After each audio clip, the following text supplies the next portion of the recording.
Hey everybody, it's Gary Shirk here from Puerto Vallarta, Mexico with another Puerto Vallarta real estate video for you guys. I'm here today with my colleague Nik Valcic from Shoreline Realty, who you'll probably recognize from past videos. And today Nik and I are welcoming George Reavis, who is the founder of MexEdge. George is going to talk to us today about how foreign buyers can eliminate currency risk when buying or building property in Mexico. Nik, I think you met George. I'm going to let you sort of start us off here with him, and then we're going to let George tell us all about the services that MexEdge provides. Sure. We ran into a couple of deals in the last year or so where we were dealing with both Canadian buyers and American buyers and Mexican sellers. And some of them were private sellers and some were developers. And in both cases, those folks really wanted to get paid in pesos. However, they all recognized that for the most part, our buyers, which are a vast majority American and Canadian, they want to see the price in dollars. There's quite a gap between when you have the accepted offer and the closing, and certainly that's even more true when you're dealing with a construction project, which could be 2 years. So a lot can happen in there in terms of what the Canadian dollar, the American dollar is doing versus the peso. There's a lot of volatility. Certainly, even in the last couple of weeks, we've seen it go crazy. And we definitely were stuck trying to figure out how to help our clients with this. In one case, we just locked in a rate on a piece of paper and wrote up a contract that this was the rate we were going to stick with. And usually in that case, there's one party that doesn't like it or whatever.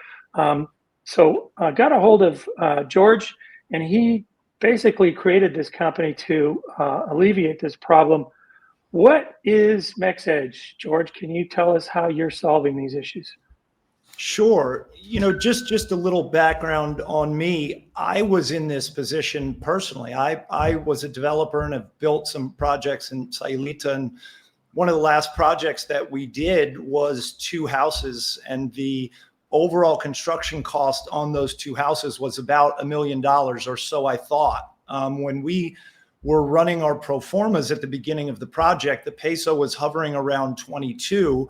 So we thought we were being conservative by using 21 in our pro formas. And we all know what happened. The peso went from, a high of 25 mid-COVID down to 16.32 of a low. And that was right when I was building those 2 houses. And it ended up costing me personally over $150,000 just in currency fluctuation swings that we weren't prepared for. So that's when I sort of took a deep dive just into, just currency hedging and how to prevent this, to prevent it from, for me on a personal level. And we figured that out, which I'll sort of explain in a bit. But once we figured that out, I had just a lot of people approach me and say, George, I know you didn't get hammered like the rest of us did. And, what did you do? And I started helping other people protect them against these currency swings. And that's sort of when the light bulb went off, like, wow, this should be a company. So that's when we formed and founded MexEdge. And what we do is we basically lock in the guaranteed exchange rate at the beginning of either your build or your purchase process. And like Nik just said, in Mexico, because, and especially in areas near the coast, you've got to set up your fideicomiso, you've got to get your foreign buyer's permit, you've got to do all these things. And closings can take a long time, right? I mean, they can take from 3 months, sometimes if you're lucky, to 6+ months. And if you're building, obviously that time frame is even longer. So what we do is we've partnered with 2 different banking partners, and through those banking partners, we have the ability, through the use of forward contracts, to lock in the exchange rate at the beginning of the process, so that no matter what happens to the US dollar or the Canadian dollar and the peso, you know exactly how much your house is going or build is going to cost you from the beginning of the project. So it eliminates all of your currency risk, and you don't have to worry about it. I hate being cheesy and saying you just set it and forget it, but that's kind of it. You lock it in, and you don't have to worry about it from there on. So it's been, it's a great product. It's super helpful.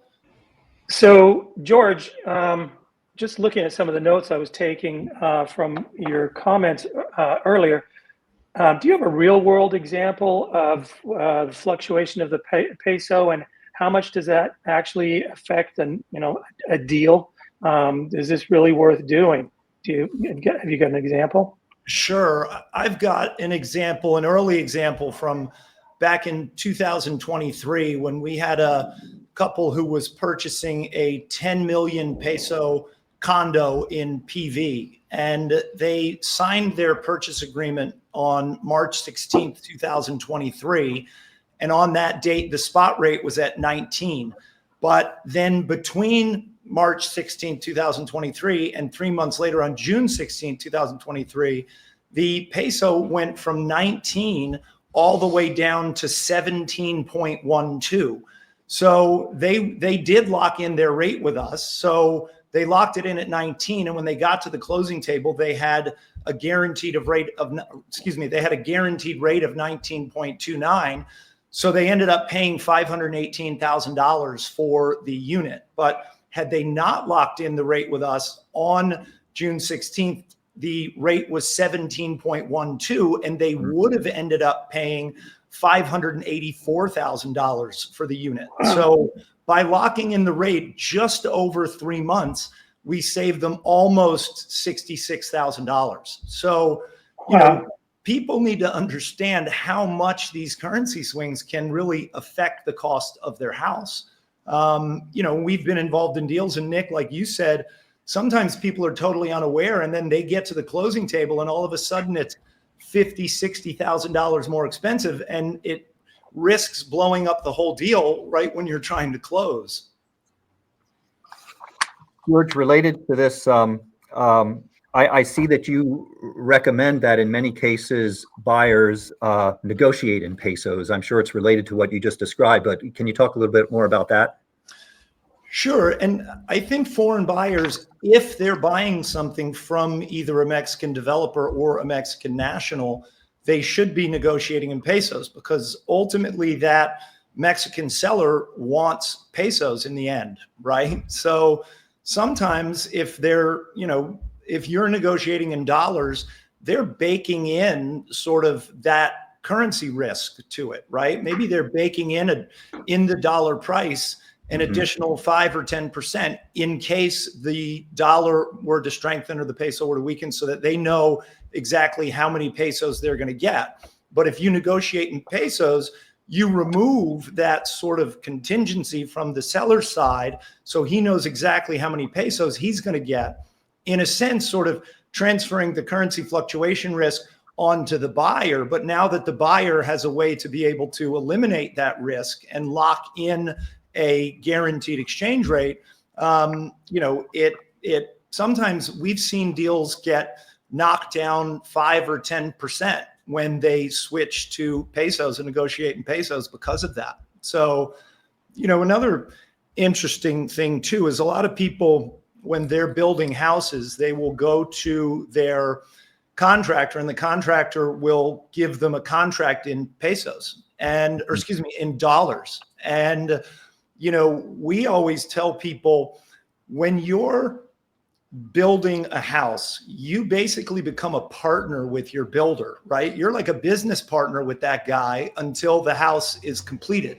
So because it's a partnership, you want your partner, also AKA the contractor, to be successful in this business venture that you're doing, right? So if you sign that contract with your builder in pesos and the peso goes from 20 down to 16, then every payment that you make, your partner, the contractor, is now getting like 20% less pesos than he thought he was going to get. And it can create problems. So, especially when you're building a house, we always suggest sign those contracts in pesos so that you're protecting your builder, to make sure that the project is successful. And when do you get involved? I guess at the offer level, do you work with the realtors? For example, would you and Nick work together if a buyer was interested in doing this? Yeah, great question. We like to get involved almost as soon as possible in the buying process. We won't necessarily lock in like a rate until, whatever due diligence has been removed from the contract and somebody knows that they're moving forward with the contract. But it's good to get them to be involved in the beginning, just to get the account set up and, make them aware of currency fluctuation and the impacts that can have on your purchase, so that they're thinking about it, so that when Nick is showing them a house and it's listed in pesos, they're looking at the house. They're not thinking in the back of their brain, well, what happens if the peso goes to, 16 or 15 or 22? They can just remove that sort of train of thought from their brain because they've got a product to protect themselves against it. So the sooner we get involved, the better, honestly. Yeah, right. I mean, it's complicated enough buying property in a foreign country, and to remove the currency worries and risk, I can see would be very helpful. So as you know, we use that same line all the time, and it's not as a sales pitch, but we always say there are so many variables that can, I don't want to say that can potentially go wrong, but there are just so many variables in a purchase or a build. And if you have the ability to take control of just one of those variables, you should take it. Yeah, absolutely. Absolutely. One of the interesting things about the market in Puerto Vallarta is there's almost, I don't know the exact numbers, Nick will know this, but there's a lot of pre-construction type sales or pre-sales. Are there differences in what you do between a person who's buying an existing home or condo versus pre-construction? Yeah, definitely. Because typically if you're buying a home, there might be, 2 payments, 3 payments, right? You're paying 10% down sometimes and 90% at closing, or maybe you're paying 10% down and then whatever, another 50% and the balance of 40% at closing. So there's really only 3 payments involved in that. And the time frame is also not that long, 3 to 6 months. But when you're dealing with these preventas, as we call them, some of those are 2 years out. And, some of those have monthly payments, and depending, all those condo projects have different payment plans, right? Some put 70% down and then you get a reduced price, a reduced purchase price for putting that much down. Some have monthly payments all the way along the way. So, some of the people that we work with might have 24 different payments through the whole process. And that's obviously very different than somebody who just has 1 or 2 or 3 payments for a typical closing. Yeah, right. So hey, Gary, I've got a question. Yeah, please. Sorry to interrupt. As a Canadian, I'm Canadian. I'm seeing a lot more Canadian buyers down here, and I'm sure that's the case in Cabo and other places as well. So does this work also with the Canadian scenario, and how's that work? So two different ways, and super interesting question.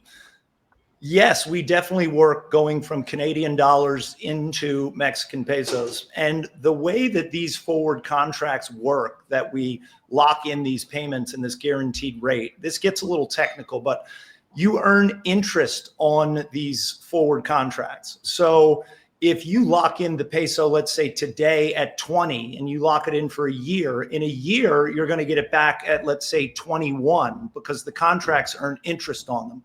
And the way the interest is calculated in these forward contracts is it's based on the interest rate differentials between the 2 countries who are issuing the currency. So the US interest rate right now is about 4.5%.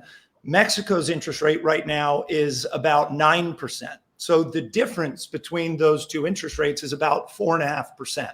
So that means that 4.5% is what translates into the interest that you earn, or the forward points, as they're called in the industry, on these payments or contracts.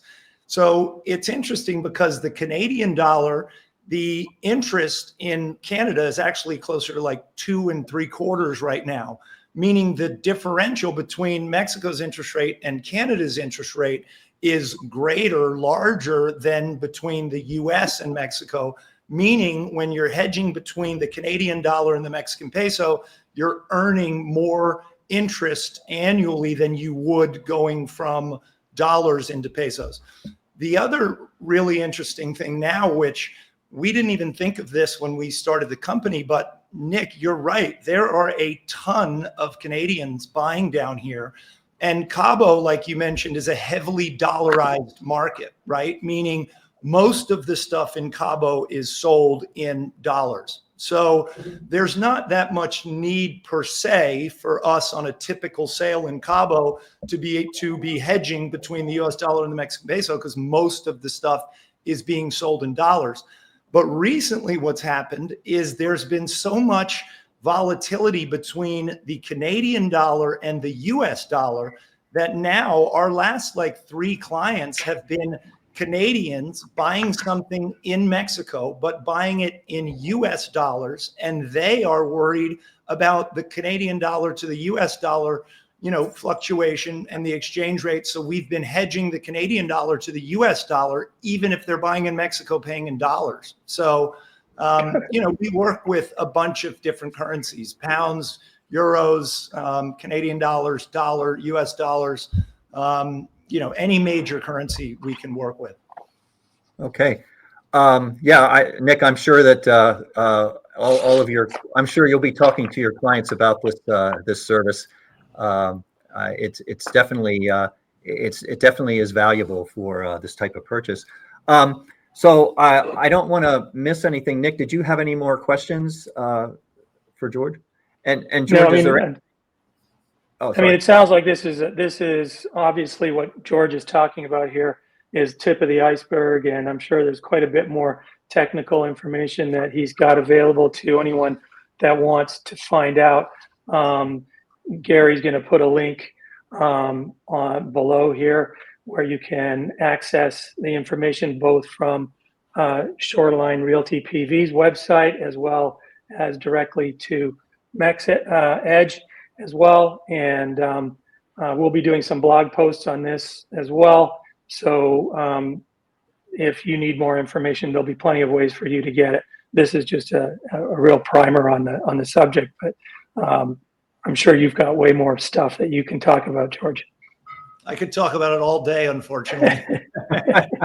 That's all I do. All right.